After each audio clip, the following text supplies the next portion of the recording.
మీకు కృతజ్ఞతాస్తుతులు. ప్రభా, మీరు మా నుండి ఆత్మతోనూ సత్యంతో ఆరాధించాలని కోరుకుంటున్నారు. అటువంటి ఆరాధన ప్రభా మేము కూడా మీకు సమర్పించడానికి మా హృదయాలను ప్రభా ఆత్మతోనూ సత్యంతోనూ యథార్థమైన హృదయంగా మా హృదయాలను నింపండి ప్రభా. గత దినాలన్నీ సహాయం చేస్తూ వచ్చారు.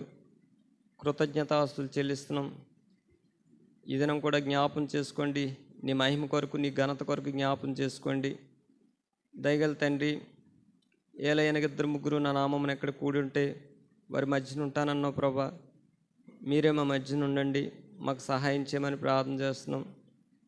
దయగల తండ్రి, మరొకసారి హగ్గయి గ్రంథం 2వ అధ్యాయం 5వ వచనం నెరవేర్చండి. హగ్గయి గ్రంథం 2వ అధ్యాయం 9వ వచనం నెరవేర్చండి ప్రభా. అన్ని విషయంలో కృపను అనుగ్రహించమని, బలహీనైన నన్ను బలపరచండి ప్రభా. నాడు అపొస్తలుడైన పౌలు గారిని నన్ను బలపరచుమని అంది, నేను సమస్తం చేస్తానన్నాడు. అలాగే ఈ సమయంలో నీ సత్యం నిమిత్తమే నన్ను బలపరిచి సంఘక్షేమం, అభివృద్ధి కొరకు, సమాధానం కొరకు, యథార్థంగా ఆరాధించడం కొరకే నీ వాక్య ప్రత్యక్షతలోంచి మమ్మల్ని దర్శించమని ప్రభా. హెచ్కేల్ గ్రంథం 2వ అధ్యాయం మొదటి 2 వచనాలు నెరవేర్చండి. మత్తయి సువార్త 10వ అధ్యాయం 20వ వచనం నెరవేర్చండి. యోహాను సువార్త 14వ అధ్యాయం 26వ వచనం ఈ పరిచర్లో నెరవేర్చి మహిమ తెచ్చుకోమని ప్రభా మీరే సహాయం చేయమని ప్రార్థన చేస్తూ, ఇంకా ఎవరైతే ఆయా స్థలాల్లోంచి మందిరానికి వస్తున్నారో వారికి కూడా సహాయం చేయమని, వచ్చిన మమ్మల్ని అందరినీ కూడా మీరు దృష్టించమని, కేవలం నేను నీ కృప కొరకు, నీ కనికరం కొరకు, నీ సహాయం కొరకు అడుగుతుండగా ప్రభా అన్ని విషయంలో సహాయం చేయమని, దుష్టు నుంచి కాపాడమని, మా అనుదిన ఆహారం మాకు అనుగ్రహించమని, మా ప్రభువును రక్షకుడు మీ ప్రియకుమారుడైన యేసుక్రీస్తు వారి శ్రేష్టమైన ఘనమైన నామంలో ప్రార్థించి సహాయం కొరకు అడుగుచున్నాం తండ్రి. ఆమేన్.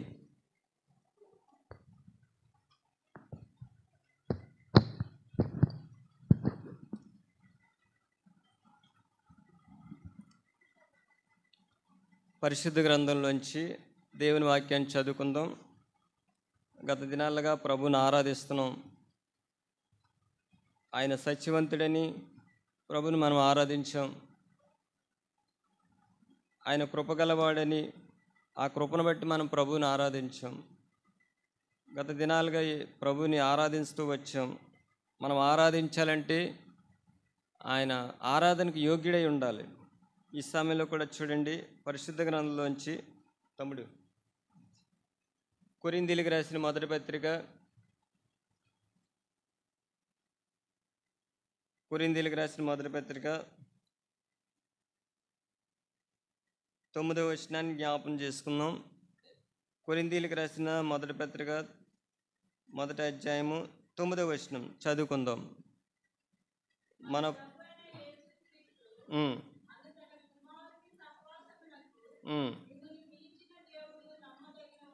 చాలండి.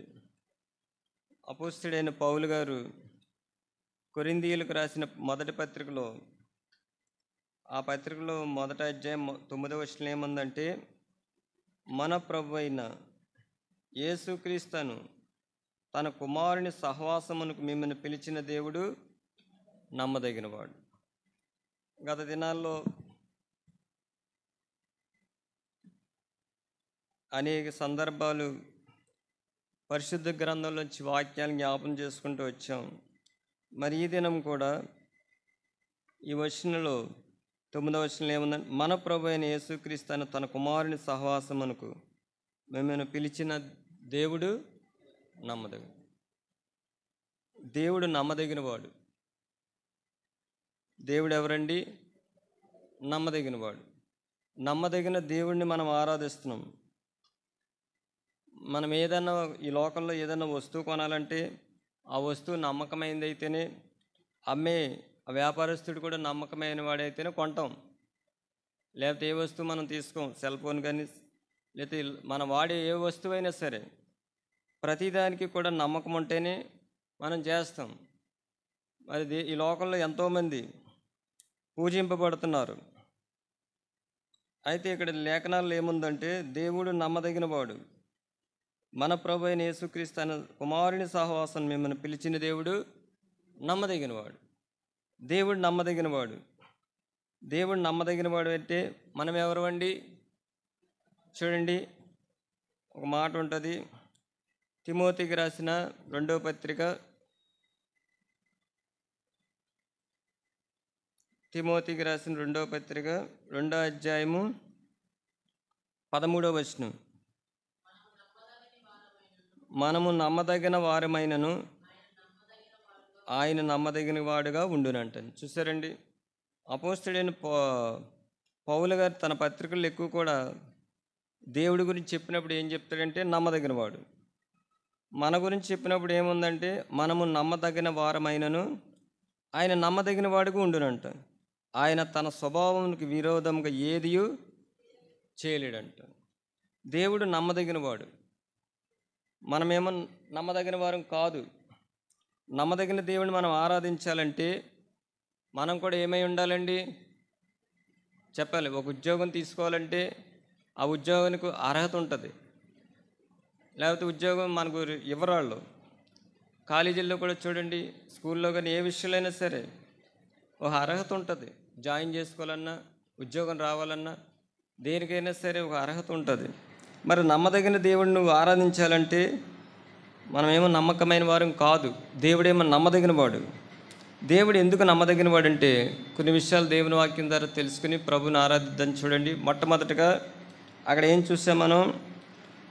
చదవండి, 1వ అధ్యాయం 9వ వచనంలో ఏముంది? మన ప్రభు అయిన యేసుక్రీస్తును తన కుమారుని సహవాసం మిమ్మల్ని పిలిచిన దేవుడు నమ్మదగినవాడు. చూసారండి, ఆయన కుమారుని సహవాసానికి మనల్ని పిలిచాడు, ఆయన నమ్మదగినవాడు. చూడండి, ఇంకో మాట కొరింథీయులకు రాసిన మొదటి పత్రిక 10వ అధ్యాయము చదవండి, 13వ వచనం.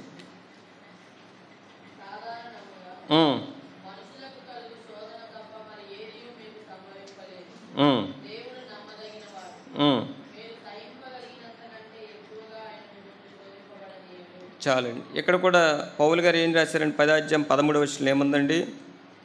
చదవండి మాట. సాధారణంగా మనుషులకు కలిగే శోధన తప్ప మరి ఏది మీకు సంభవింపలేదు, దేవుడిని నమ్మదగినవాడు అంటాను. చూసారండి, అక్కడ ఏముందంటే సాధారణంగా మనుషులకు కలిగే శోధన తప్ప మరి ఏది మీకు సంభవించలేదు. అయితే సాధారణమైన శోధనలు కలుగుతాయి. అక్కడ కింద మాట ఏముందంటే దేవుడు నమ్మదగినవాడు. ఎందుకు నమ్మదగినవాడు అంటే కింద మాట ఉంటుంది చూడు, మీరు సహింపగలిగినంతకంటే ఎక్కువగా ఆయన మిమ్మను శోధింపబడనీయుడు. అంతేకాదు, సహింపగలుగుటకు ఆయన శోధనతో కూడా తప్పించుకునే మార్గము కలగజేస్తాడండి. శోధన వస్తుంది, సాధారణంగా మనుషులు కలిగి శోధనలు వస్తాయి. అయితే నమ్మదగిన వాడు ఏం చేస్తాడంటే అక్కడ ఒక మాట రాయబడి ఉన్నది చూడండి, అంతేకాదు సహింపగలుగుటకు ఆయన శోధనతో కూడా. చూసారండి, శోధనతో కూడా ఏం కలగజేస్తాడంటే మార్గమును కలగజేస్తాడండి. శోధన వచ్చింది, శోధనకు పరిష్కారం ఏంటి? మార్గం ఉంది. ఆయన నమ్మదగిన వాడు కాబట్టి ఆయన మార్గాన్ని కలుగజేస్తాడు. ఏంటి ఆ మార్గం అంటే? ఆ మార్గం ఎవరంటే ప్రభువైన యేసుక్రీస్తే. దేవుడు నమ్మదగిన వాడు. నువ్వు శోధనలో శోధింపబడుతున్నప్పుడు ఆ శోధనతో కూడా తప్పించుకునే మార్గం ఎవరంటే యేసు ప్రభువారు. ఎందుకంటే యేసు ప్రభువారు అన్నారు, నేనే మార్గం, నేనే సత్యం, నేనే జీవం. అంటే శోధనలు వచ్చినప్పుడు మాత్రం తప్పనిసరిగా మార్గం ఉంటుంది. ఆ మార్గం ఎవరంటే ప్రభువైన యేసుక్రీస్తు వారు. దేవుడు నమ్మదగిన వాడు ఎందుకంటే మొట్టమొదటగా మనకు శోధనలు వస్తాయి. ఆ శోధనలు సహించడానికి శోధనతో కూడా ఏం కలుగజేస్తాడండి? మార్గాన్ని కలుగజేస్తాడు. అందుకే ఆయన నమ్మదగిన వాడు. ఇంకో మాట ఉంటుంది చూడండి, 3వదిగా కీర్తన గ్రంథం 46వ అధ్యాయము 1వ వచనం చదవండి.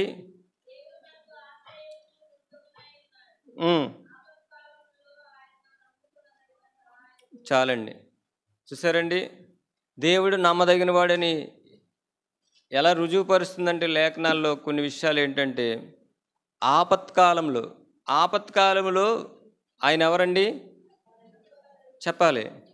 ఆపత్కాలంలో అన్నీ బాగున్నప్పుడు అందరూ ఉంటారు. వ్యాధి వచ్చింది, ఆర్థిక ఇబ్బందులు వచ్చినాయి, అవమానం వచ్చింది, నిందలు వచ్చినాయి, బాధలు వచ్చినాయి, ఒంటరి స్థానం వచ్చింది, ఆపత్కాలం వచ్చింది. ఎవరుంటారండి? చెప్పాలి. అందరూ కూడా మనం చదివాం. తిమోతికి రాసిన 2వ పత్రిక 2:13 అండి. మనుషుడు ఎటువంటి వాడంటే నమ్మకమైన వాడు కాదు, కానీ దేవుడు నమ్మదగిన వాడు. ఆయన ఎందుకు నమ్మదగిన వాడంటే ఆపత్కాలంలో ఆయన నమ్ముకొనదగిన సహాయకుడు. నీకు ఆపత్కాలంలో సహాయం చేసేది ఎవరంటే దేవుడే. అందుకే మనకు బాగా తెలుసు, యోబు గ్రంథంలో కూడా యోబుకి ఎన్నో శ్రమలు గుండా వెళ్ళాడు ఆయన. చూడండి, యోబు గ్రంథం 1వ అధ్యాయము, యోబు గ్రంథం 1వ అధ్యాయము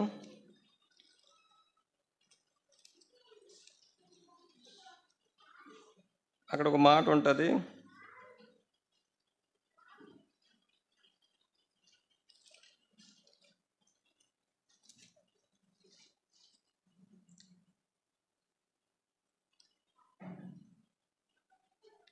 యోబు గ్రంథం 1వ అధ్యాయము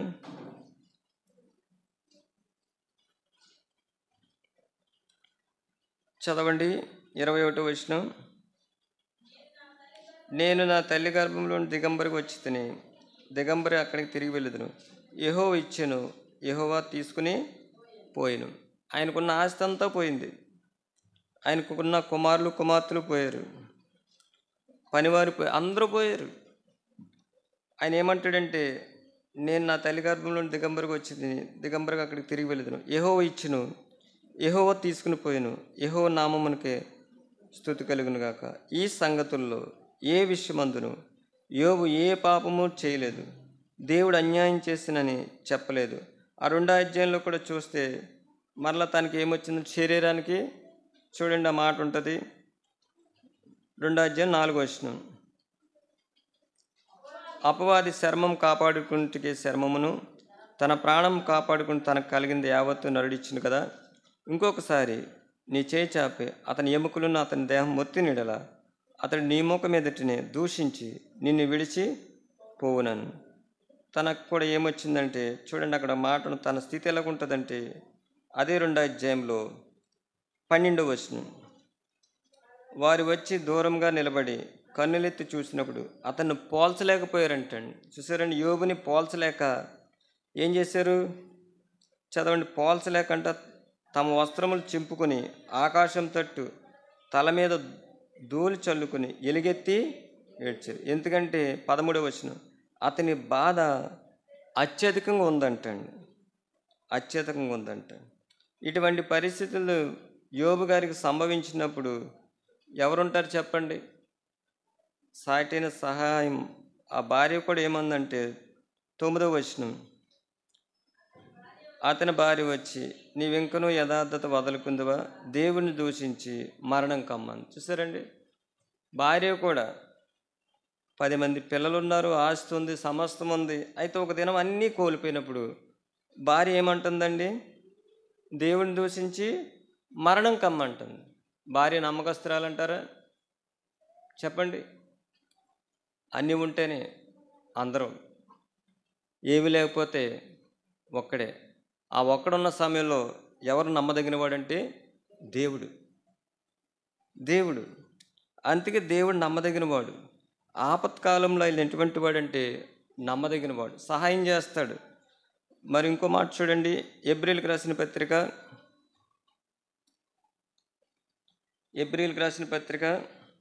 11వ అధ్యాయం 11వ వచనం. విశ్వాసమును బట్టి శారాయు వాగ్దానం చేసిన వాడు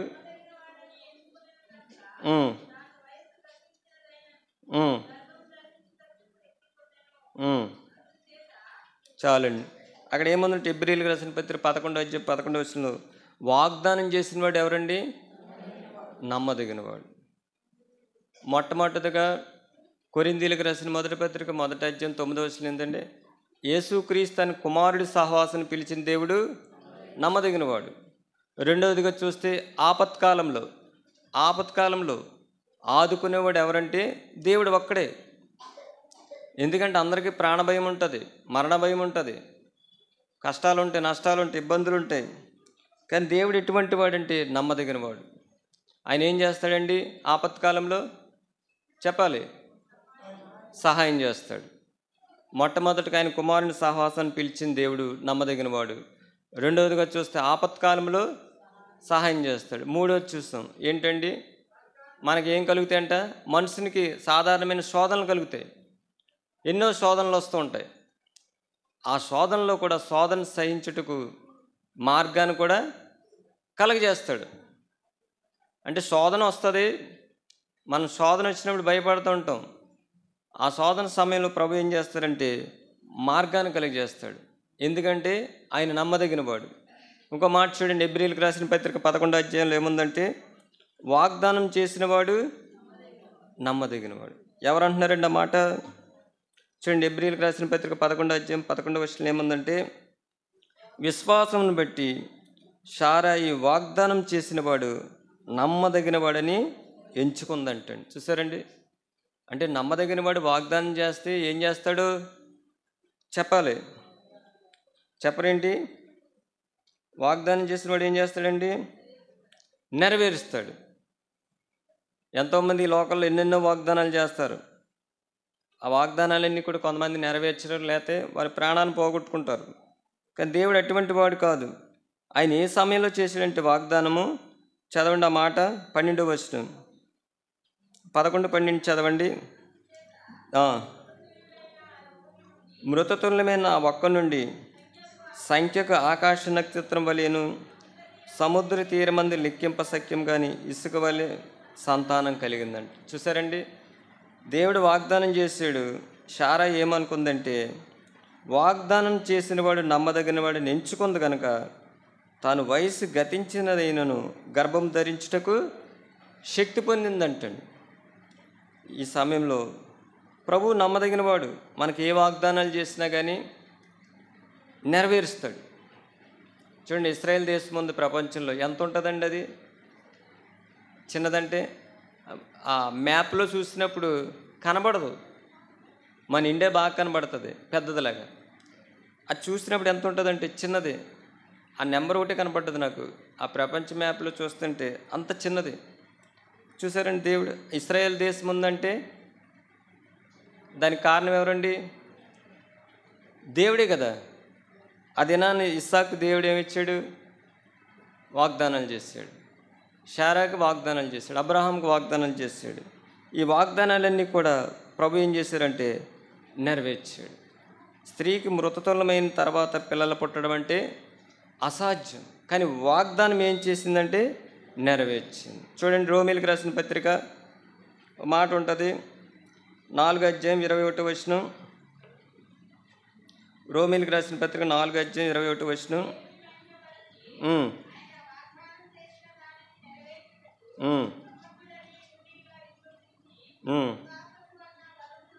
చాలండి. ఇక్కడ ఒక మాట ఉంది ఏంటంటే, చదవండి ఆ మాట మరలా.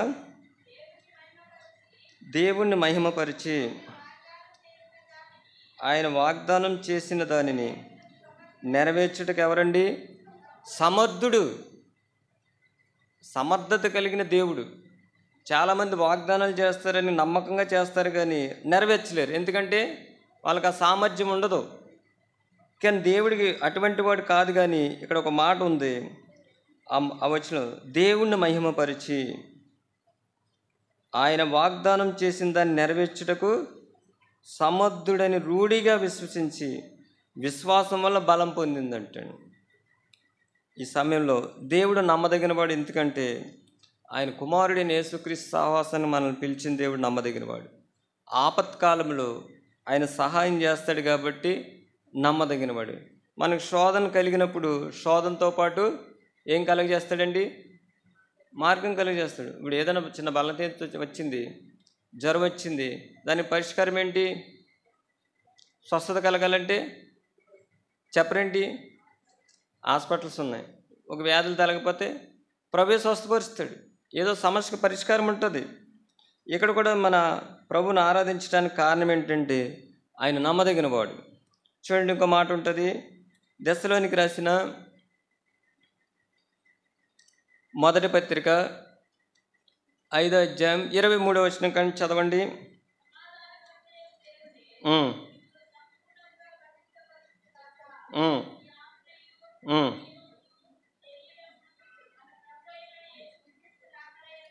ఉమ్, ఉమ్, ఉమ్. చాలండి. ఇక్కడ కూడా ఒక మాట ఉంది ఏంటంటే 5వ అధ్యాయం 23వ వచనంలో, సమాధానకర్తయగు దేవుడే మిమ్మల్ని సంపూర్ణంగా పరిశుద్ధపరచునుగాక, మీ ఆత్మయు జీవమును శరీరమును మన ప్రభువైన యేసుక్రీస్తు రాకడ యందు నిందారహితముగాను సంపూర్ణంగా ఉండినట్లు కాపాడును గాక. కింద ఒక మాట ఉంటుంది, మిమ్మల్ని పిలిచిన వాడు నమ్మకమైన వాడు గనక అలాగే చేస్తాడంటండి. ఎలా చేస్తాడు? ఒకప్పుడు దెస్సనేయులకు సంఘం ఏర్పాటు చేయబడక ముందు వాళ్ళు కూడా ఎటువంటి స్థితిలో ఉన్నారంటే చూడండి, దశలోనికి రాసిన మొదటి పత్రిక 1వ అధ్యాయము 10వ వచనం. ఉమ్, ఉమ్, ఉమ్.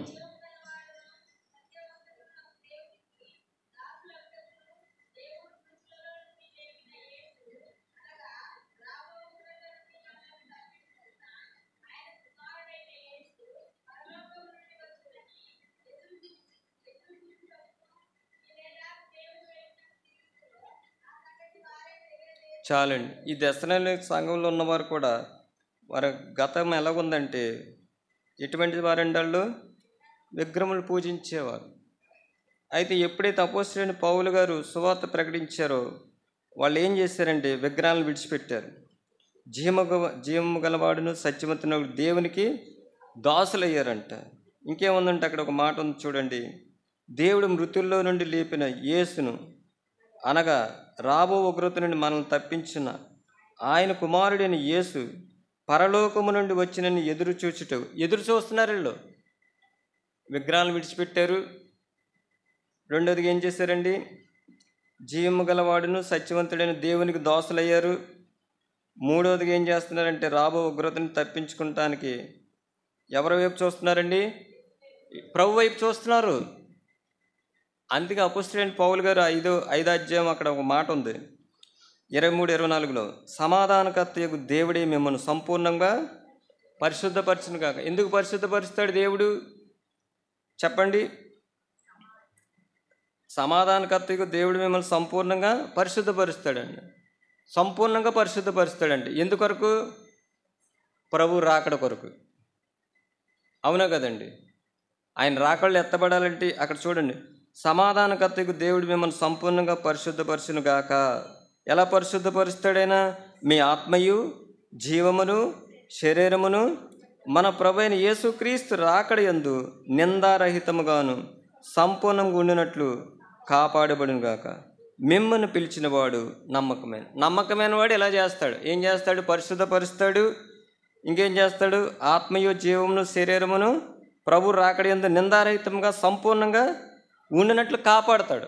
అంటే నమ్మదగిన వాడు ఏం చేస్తాడంటే కాపాడతాడు, నిందారహితంగా చేస్తాడు. అందును బట్టి ఆయన ఎవరండి? దేవుడు ఎవరు? నమ్మదగినవాడు. ఈ ఉదయకాల సమయంలో మరి దేవుడు నమ్మదగినవాడు.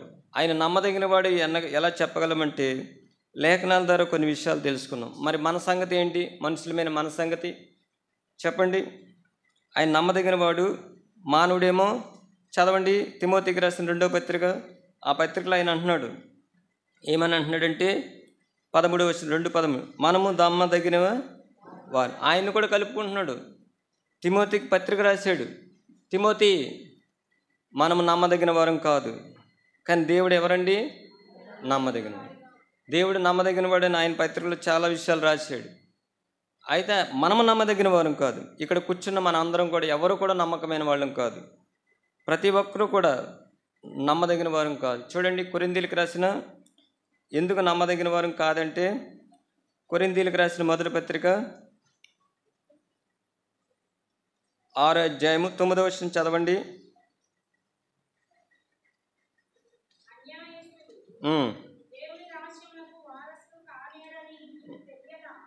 చూసారండి, అన్యాయస్తులు ఏ రాజ్యానికి? మానవ రాజ్యానికి వారసులే. కానీ దేవుని రాజ్యానికి అన్యాయస్తులకి స్థానం లేదు అక్కడ. అన్యాయస్తులు దేవుని రాజ్యాన్ని వారసులు కానేరని మీకు తెలీదా? మోసపోకుడి, జారులైనను, విగ్రహారాధకులైనను, వ్యభిచారులైనను, ఆడంగి గలవారైనను, పురుష సంయోగులైనను, దొంగలైనను, లోబునైనను, త్రాగుబోతులైనను, దూషకులైనను, దోసుకునే వారైనను దేవుని రాజ్యమునకు వారసులు కానేరరు. చూసారండి, ఇక్కడ ఎవరెవరు ఉన్నారు? చిన్న లిస్ట్ ఉంది ఇక్కడ. జారులు ఉన్నారు, ఇంకెవరున్నారండి? విగ్రహారాధకులు ఉన్నారు. విగ్రహారాధకులు, ఒక విగ్రహారాధకుడు చేసే ఆ వ్యక్తి దేవుని దృష్టికి ఎలా నమ్మకమైన వాడుకుంటాడు? చూడండి, ఇంకో మాట ఉంది. అన్యాయస్తులు, ఆడంగితనం గారు వారు, వ్యభిచారులు అంటాడు. వ్యభిచారులు కూడా ఏమి నమ్మకస్తులు అవుతారా? విగ్రహారాధకులు నమ్మకస్తులు అవుతారా? ఆడంగితనం వాళ్ళ వారు, పురుష సంయోగులు, దొంగలు, లోబులు, త్రాగుబోతులు అంటాడు, దోషకులు అంటారు, దోచుకునేవారంట. ఇటువంటి వారు ప్రభు దృష్టికి ఎలా నమ్మకస్తులు అవుతారు? అందుకే ఆనాడు అపోస్తలుడైన పౌలు గారు అంటారు, మిమ్మల్ని పిలిచిన దేవుడు నమ్మదగిన వాడు. ఇటువంటి వారిని పిలుచుకున్నాడు. ఒక వివాహం చేసుకోవాలనుకోండి, భార్యాభర్తలు జతపరచబడాలనుకోండి, వివాహం చేయాలనుకోండి, వారి పక్షాన వీరి పక్షాన ఏం చేస్తారు? కుటుంబం మంచిదేనా, పెళ్ళికొడుకు మంచిదా, పెళ్లి కుమారుడు మంచిదా, అన్నీ కూడా ఏం చేస్తారు? ఎంక్వైరీ చేస్తారు. నమ్మకస్తులుగా ఉంటేనే వాళ్ళకి ముందుకు వెళ్తారు. కానీ దేవుడు చూడండి, దేవుడి యొక్క నమ్మకత్వం చూస్తే మనలో ఏ యోగ్యత లేదు, అందరం కూడా నమ్మకస్తులమే. అక్కడ రాయబడ్డది ఏమని ఉందంటే విగ్రహారాధకులు అంటే. విగ్రహారాధకులు ఎక్కడికి వెళ్తారండి చెప్పండి? మనకు తెలుసు, చాలా మార్లు జ్ఞాపం చేసుకున్నాం. ప్రకటన గ్రంథం 21 అధ్యాయము 8వ వచనం చదవండి. 21:8.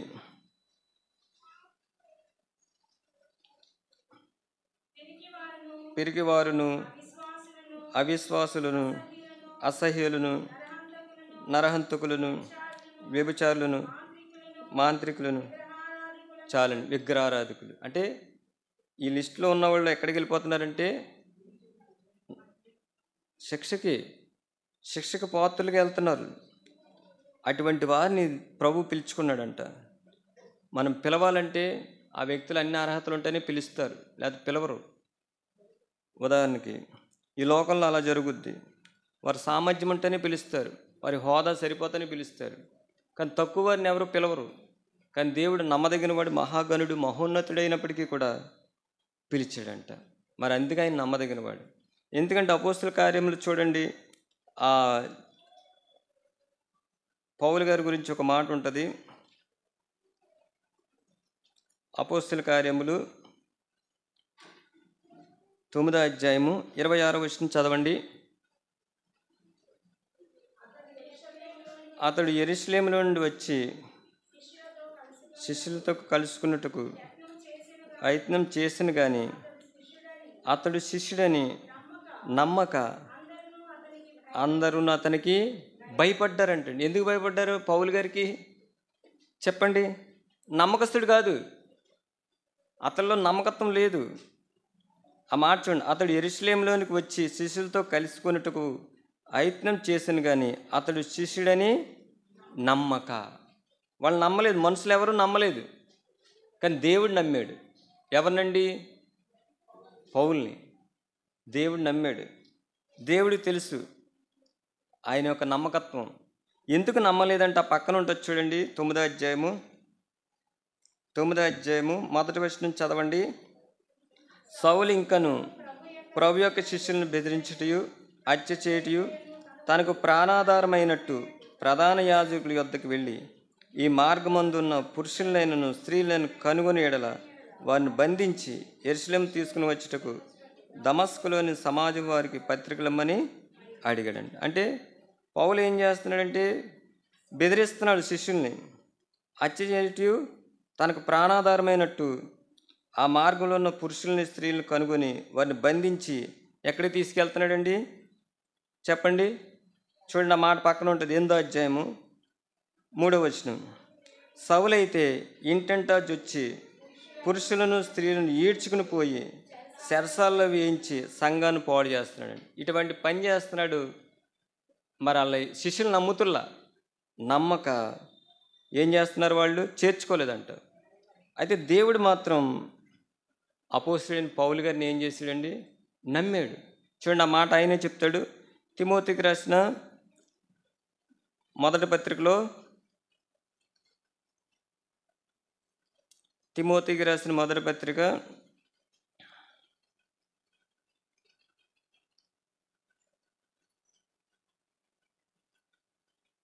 1వ అధ్యాయము 12-13 వచనాలు చదవండి. పూర్వము దోషకుడును హింసకుడును హానికరుడైన నన్ను తన పరిచయకు నియమించి నమ్మకమైన వానిగా ఎంచాడంటే. చూసారండి, దేవుడేమో నమ్మకమైన వానిగా ఎంచాడు. ఎటువంటి వాడిని ఎంచాడు? దోషకుడు, హింసకుడు, హానికరుడు. అక్కడ అపోస్తల కార్యాల్లో మనం చదివాం. ఏం చేస్తున్నాడండి? అధికారం పొంది పురుషుల్ని స్త్రీల్ని చెదరగొడుతున్నాడు. హత్య చేయడం ఆయన పని.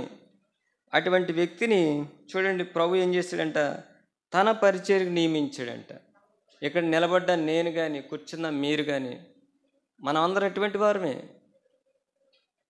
మన భాషను బట్టి, మన స్థలాలను బట్టి, మన కులాలను బట్టి, మన ఉద్యోగాలను బట్టి, మన చదువులను బట్టి దేవుని నమ్మలా. మనం అందరం కూడా ఎటువంటి వారు అంటే దేవుని దృష్టికి చెప్పండి, ఎవరు మనం? నమ్మకమైన వారం కాదు.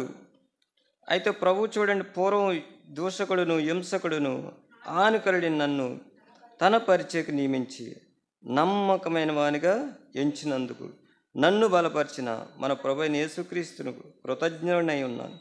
తెలియక అవిశ్వాసం వలన చేసి తిని గనుక కనికరింపబడ్డాను. చూసారండి, అందుకే తన పత్రికలు ఎక్కువ రాస్తాడు. దేవుడు నమ్మదగినవాడు, దేవుడు నమ్మదగినవాడు, దేవుడు నమ్మదగినవాడు. మనం ఎవరండి? నమ్మకమైన వారు కాదు. అటువంటి మనల్ని ప్రభు ఏం చేశాడంటే ఆయన కుమారుడితో సహవాసాన్ని పిలిచాడంట.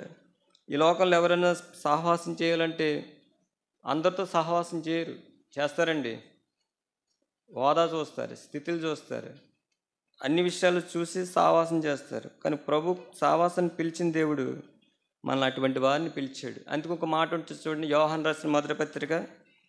ఆయన ఇంకెందుకు నమ్మదగిన వాడంటే, యోహాను రాసిన మొదటి పత్రిక 1వ అధ్యాయము 9వ వచనం. మన పాపములు మనం ఒప్పుకునే యెడల. చూసారండి, ఇక్కడ ఒక మాట రాయబడ్డది, మళ్ళీ ఆయన నమ్మదగిన వాడు.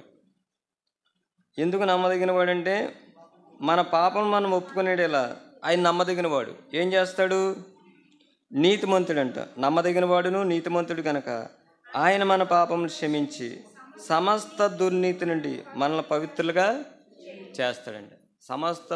చూడండి, అక్కడ ఒక మాట రాయబడ్డది, సమస్త దుర్నీతి నుండి మనల్ని పవిత్రపరుస్తాడు. ఎవరు పవిత్రపరుస్తారు? మనుషులా, దేవుడా? దేవుడు. ఎందుకు పవిత్రపరుస్తాడంటే ఆయన నమ్మదగిన వాడు. ఎందుకంటే పరలోకం నుండి దేవుడు తన కుమారుడిని లోకాన్ని పంపించాడు.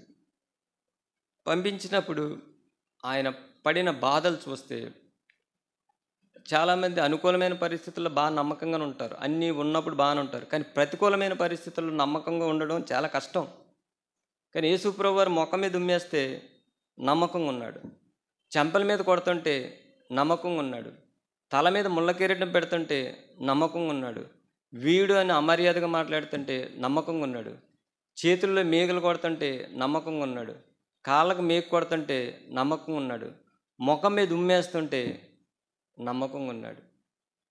ఎవరైనా అయితే తప్పించుకుంటారు. అపనమ్మకస్తుడు ఏం చేస్తాడండి? ఆ బాధలు చూసి తప్పించుకుంటారు, పారిపోతారు. కానీ నమ్మదగిన వాడు ఏంటంటే అలా నమ్మకంగా ఉన్నాడంటే. చూడండి, యోహాను సువార్తలో ఒక మాట ఉంటుంది. యోహాను సువార్త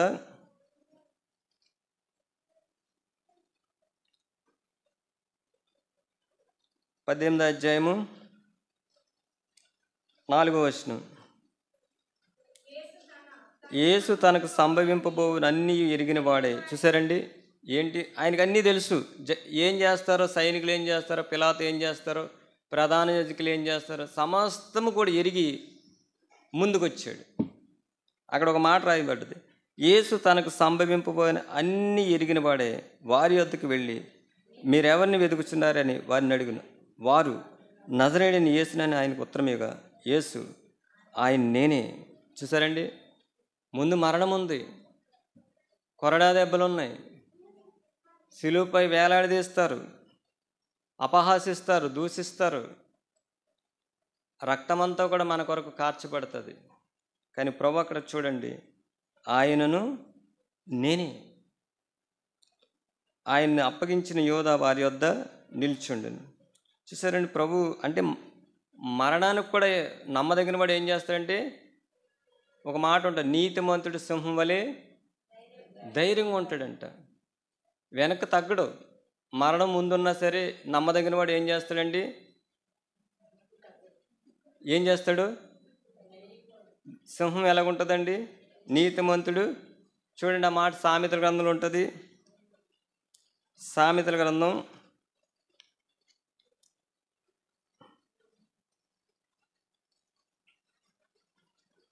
'సామెతల' ఒక మాట సింహం గురించి రాయబడ్డది.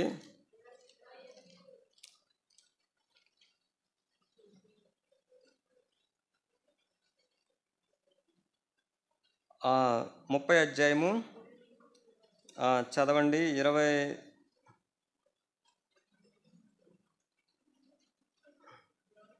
30 వచ్చిన అనుకుంటా. 30 చదవండి. సామెతలు 30.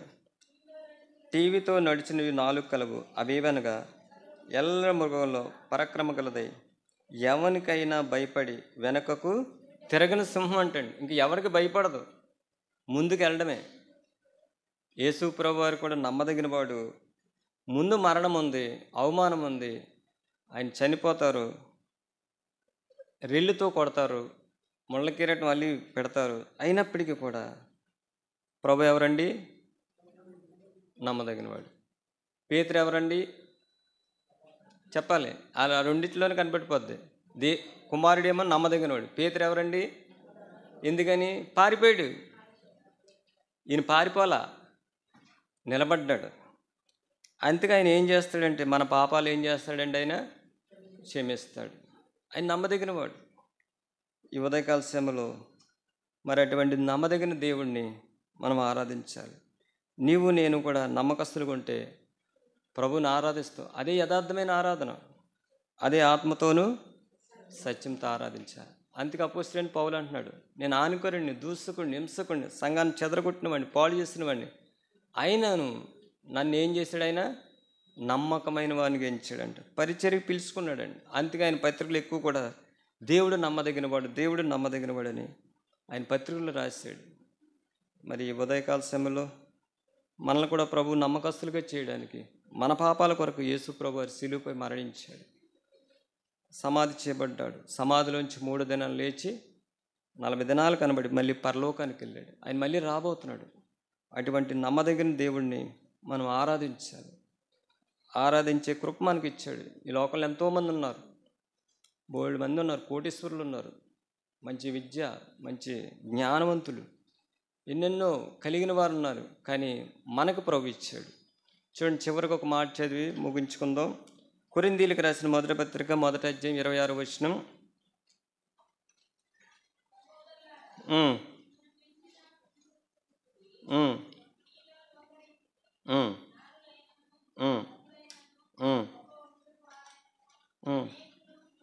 చూసారండి, లోకంలో ఎవరున్నారండి? జ్ఞానులు ఉన్నారు, గనులు ఉన్నారు, గొప్ప వంశం వారు ఉన్నారు. అనేకలు పిలవలేదంట. ఎవరిని పిలిచాడు? అసలు వాళ్ళనే పిలవాలి. దేవునితో సావాసం చేయాలంటే, ఆయనతో కలిసి ఉండాలంటే ఎటువంటి వారు ఉండాలండి? ఇప్పుడు సీఎం ఉన్నాడు, సీఎం దగ్గర ఉండాలంటే మనలాంటి వాళ్ళని పిలుస్తారా? ఒక 5 సంవత్సరాలు పరిపాలించి ఒక మనిషికి అంత వ్యత్యాసం, అంత ప్రత్యేకత ఉంటే దేవుడికి ఎంత ఉండాలి? మన దేవుడు మహాగణుడు, మహోన్నతుడు, అత్యున్నత సింహాసనం మీద ఆసీనుడైన దేవుడు. మరి ఆయన ఎలా ఉండాలి? చూడండి, జ్ఞానులు ఉన్నారు, గనులు ఉన్నారు, గొప్ప వంశవారు ఉన్నారు, వాళ్ళు పిలవలేదంట. ఏ శరీరం దేవుని యొక్క తడిసేంపుకున్నట్లు జ్ఞానులను సిగ్గుపరచుటకు లోకంలో ఉండు వెరివారిని వెర్రివారు మనం. రెండోది చూడండి అక్కడ, బలవంతులైన వారిని సిగ్గుపరచుటకు లోకంలో బలహీనమంట. మూడోది చూడండి, ఎన్నికైన వారిని వ్యర్థం చేయుటకు లోకంలో నీచులమంట. తృణీకరింపబడిన వారిని, ఎన్నిక లేని వారిని దేవుడు ఏర్పరచుకున్నారు. అయితే ఆయన మూలంగా మీరు క్రీస్తు యేసునందు ఉన్నారంట. చూసారండి, ఇది మన జీవితం, ఇది మన యొక్క లిస్టులో రాయబడ్డది. ఈ జాబితాలో నీవు నేను అటువంటి వారమే, వెరివారమే, బలహీనమే, నీచులమే, తృణీకరింపబడిన వారమే, ఎన్నిక లేని వారు. అటువంటి వారిని దేవుడు ఏర్పాటు చేసుకున్న దేవుడు ఎటువంటి వాడండి? నమ్మదగిన వాడు. నిన్ను నన్ను నమ్మకంగా చేశాడు ఆయన. ఈ సమయంలో ప్రభువుని ఆరాధిద్దాం. అటువంటి కృప దేవుడు మనకు అనుగ్రహించును గాక.